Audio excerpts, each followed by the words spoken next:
और इसके साथ साथ कला, संस्कृति, वैज्ञानिक सोच। और मैं यहाँ उपस्थित होकर देख रहा था कि इन सब का एक बेहतर समन्वय रचनाकार संस्था कर रही है। वह क्षेत्रीय स्तर से लेकर वैश्विक स्तर तक कला, संस्कृति और विज्ञान के साथ आगे बढ़ रही है और रचनाकारों का सम्मान कर रही है। दुनिया जिस दौर से गुजर रही है, जिस हिंसा से, जिस संकट से, उसमें रचनाओं की भूमिका और रचनाकारों की भूमिका निश्चित तौर पर काफ़ी महत्वपूर्ण है। और उम्मीद करेंगे हम कि आने वाले समय में जो हमारे भावी रचनाकार हैं, नई पीढ़ी के रचनाकार हैं, जो लोग नया लिख रहे हैं, उनको भी यह रचनाकार संस्था प्रोत्साहित करेगी, उनके उत्साह का संवर्धन करेगी और उनका सम्मान करेगी। बहरहाल जो पुस्तक का लोकार्पण किया गया, चमत्कृत करती भाषा संस्कृत,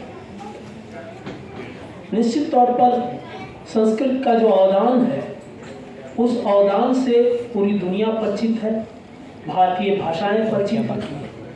और हम लोग संस्कृत तो नहीं पढ़ पाए, लेकिन अनुदित रूप में हमने उसे पढ़ा है।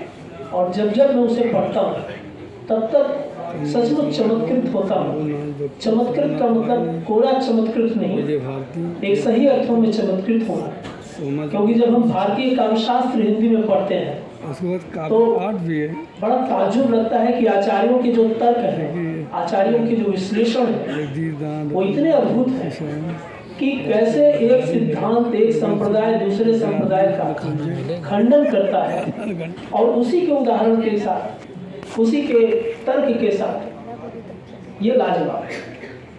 तो सुरेश जी की इस किताब के बारे में मैं कुछ नहीं कर पाऊंगा, इसलिए कि बिना पढ़े कहना एक अच्छी बात नहीं होती पढ़ने के बाद। लेकिन हाँ, गुरुत्वाकर्षण वाला जो अध्याय है वह मुझे बहुत अच्छा लगा है। मैं आगे चलकर उसे और पढ़ने की कोशिश करूंगा कि आखिर ऐसा क्या है इस पुस्तक में, और इसकी परिचर्चा होगी भविष्य में। मुझे लगता है कि एक बेहतर प्रयास की तरफ हम आगे बढ़ेंगे। और इन्हीं बातों के साथ सोमा जी और तमाम विद्वत मंडली यहाँ जो बैठे हुए हैं, उन सब के प्रति और आप सुधी श्रोता और विद्वत जन के प्रति आभार व्यक्त करता हूँ। बहुत बहुत धन्यवाद।